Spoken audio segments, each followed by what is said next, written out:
şəhidinin yasın tutur. Toy etmək istəyən ana, görüncə yaşlı gözlərin batır ürəyimizə tikan. Bizi bu ayrılıq ilə ilahi etmək imtihan. Aman, aman, aman, aman, aman. Kaç indi soysuz erməni, zaman döyüş zamanıdır. Bu xalqı zülmə yox deyən Hüseynçilər məkanıdır.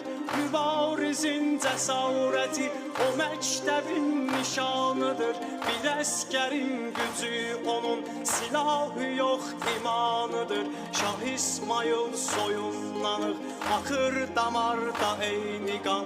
Bizim bu şanlı tarixi gözəl bilir bütün cahan. Aman, aman, aman.